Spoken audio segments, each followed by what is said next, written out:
the truth in our house cracked open like glass under a hammer. It began with my mother collapsing in the kitchen, hands shaking, chest tight, breath barely holding. The ambulance lights painted the walls red while my father stood there, arms crossed, like he was annoyed by the inconvenience. At the hospital, my mother lay pale and weak on the bed, tubes running across her arms. I held her hand, praying she'd open her eyes. That's when my father walked in. Not worried, not guilty, just irritated. He leaned down and whispered, "Nothing's wrong, your mom is just acting. Stop being a clueless kid and go welcome your new mother." My breath stopped. New mother. Those were the words he chose while his wife was barely conscious. He didn't even wait for my response. He turned on his heel and left, calling someone on the phone. I caught one name in the doorway. My aunt. My mother's sister. I didn't scream. I didn't cry. I just stayed silent. Because silence was the only power I had left. Years later, after destroying our family, he returned, demanding I raise the children he'd had with her. And that was the moment he learned. The quiet ones remember everything. And I was done being silent. My father always mistook my silence for obedience. He didn't realize silence can turn into memory, and memory can sharpen into purpose. When my mother finally woke in the hospital, her voice was barely a whisper. "Celine, don't leave me." I promised her I wouldn't, but she didn't know the storm waiting outside her room.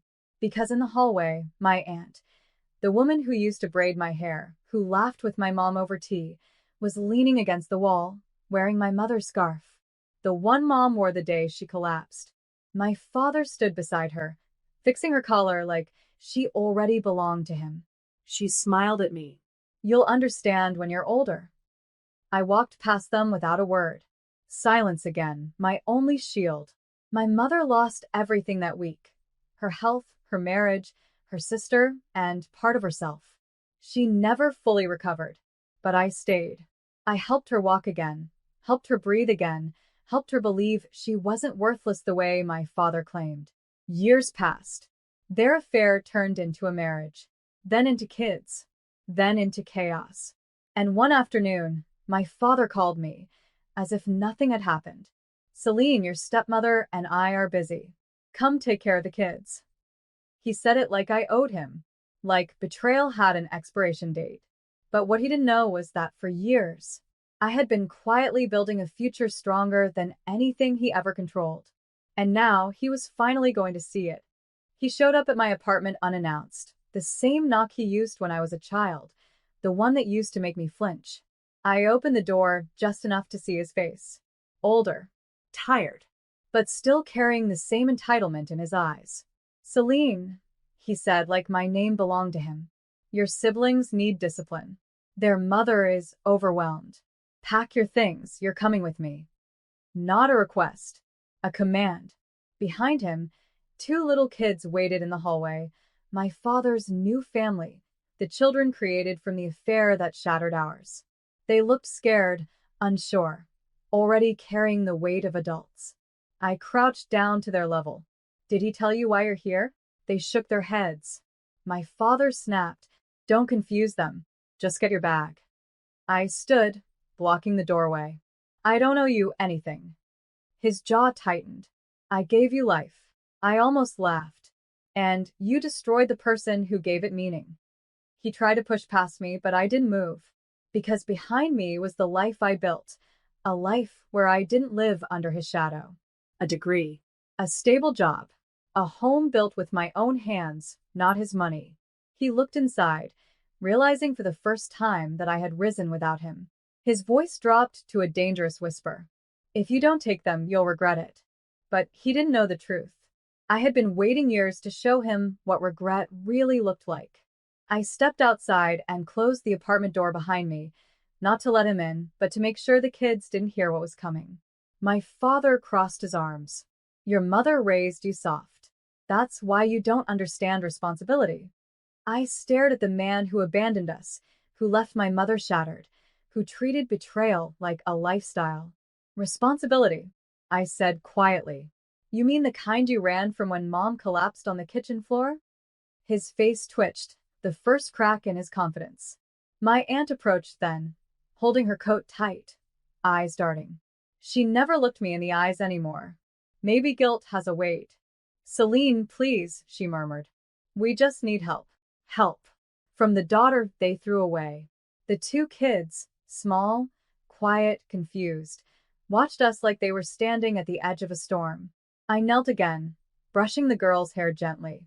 It's not your fault, I whispered. None of this is. But when I stood, the softness ended. I faced my father. My voice didn't rise. It didn't need to. You chose your family the day you betrayed my mother. Raise them yourself. He stepped closer. You'll come crawling back, Celine. You always do. Not anymore. Because he didn't know the life I'd built, or the power I now held. A power he was about to see in a way he'd never expected.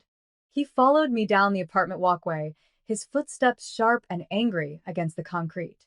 The kids trailed behind him quietly, their small hands gripping each other. My aunt stayed near the car, avoiding my eyes like the truth was too bright to look at. Celine, my father snapped, stop acting high and mighty. You owe this family. I turned slowly. Which family? My voice was soft, but it hit him harder than shouting ever could. The one you built by destroying the first? His jaw clenched. Your mother was weak. She couldn't handle the truth. The truth. That word tasted like poison in my mouth. My mom spent months recovering physically, mentally, emotionally, while he played house with my aunt. I worked nights, cared for her, helped her breathe through panic attacks he caused while he rewrote history to make himself the victim. I took a quiet breath. I don't owe you children, I said. And I don't owe you forgiveness. His voice dropped dangerously. You want to play independent? Fine. But don't forget, I know where you work. I smiled. That was the moment I'd waited for. Because he didn't know that the company I worked for had recently changed ownership. He didn't know the new legal restructuring. He didn't know the new board rules. He didn't know that after years of silence, I finally had the power to expose everything he'd buried.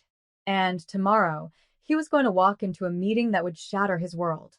The next morning, he barged into the building where I worked, the same place he thought I was lucky to be hired. He didn't know I wasn't just an employee anymore. Because 3 weeks earlier, during a company restructuring, I had been promoted into a position he never imagined someone like me could earn. Compliance and ethics oversight. A department with the authority to review employee conduct, including his. He marched through the lobby with the confidence of someone who believed the world still bent for him. My aunt trailed behind, flustered, dragging the kids along. Where's Celine? He barked at the receptionist. The receptionist glanced at me, standing a few steps behind him, and her expression softened. Right there, sir. He spun around. I stood still, calm, clipboard in hand. What is this? He demanded. You work in HR now or something? I met his eyes without fear. I oversee internal investigations. His face fell, just slightly but enough. I held out a file. He didn't take it, so I placed it on the counter. Inside were documents, financial records, timeline inconsistencies, reports of workplace misconduct from employees he'd terrified for years. He paled. You can't be serious. I leaned in just a little. Dad, you taught me silence. You taught me watching. You taught me endurance. I paused. But you never taught me what to do once I had evidence. His throat tightened, because for the first time in his life, I wasn't the child he could control. I was the woman who finally had the truth and the authority to weaponize it.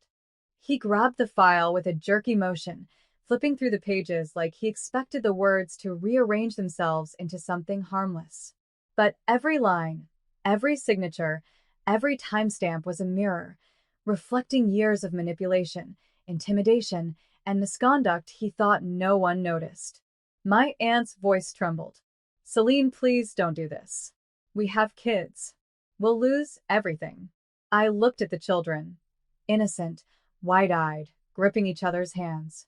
They didn't deserve this. But they also didn't deserve the man who raised them. My father slammed the file shut. You think you can ruin me? I'm untouchable in this company. I exhaled slowly. Not anymore. The elevator dinged. Two executives stepped out, the new CEO and the head of legal. Both walked straight toward me. The CEO nodded. Ms. Ward, we're ready. My father blinked. Ms. Ward. The head of legal extended a folder to him. Mr. Ward, you're required in the conference room for a formal inquiry. Effective immediately. My father's jaw dropped. He looked at me, disbelief cracking into fear. You did this, he whispered. No, I corrected softly. You did this. I just stopped covering for you. Security approached. My aunt started crying. My father stepped backward as if the floor was collapsing beneath him. And the truth was, It was. because the next room, the room he was being escorted into, held the final revelation. The one that would end everything. He walked into the conference room like a man marching toward his own verdict. The executives sat in a straight line, folders open, screens glowing with documents he never thought anyone would see again. Security closed the door behind him. My father tried to reclaim his old arrogance. This is unnecessary. I've served this company for years. The CEO folded his hands. And in those years, you forged documents, redirected funds, intimidated staff, and violated ethics protocols repeatedly. My father's face collapsed. The head of legal slid a final document across the table. This file was submitted by Ms. Ward. He turned toward me, disbelief shaking his voice. You turned on your own father? I met his eyes, calm, steady, unbroken. You stopped being a father the day you destroyed our family. The door opened again. And my mother stepped inside, weak but standing. Her hands trembled, yet her eyes were stronger than I'd seen in years. My father froze. You came here? My mother nodded. To witness the truth. The CEO spoke firmly.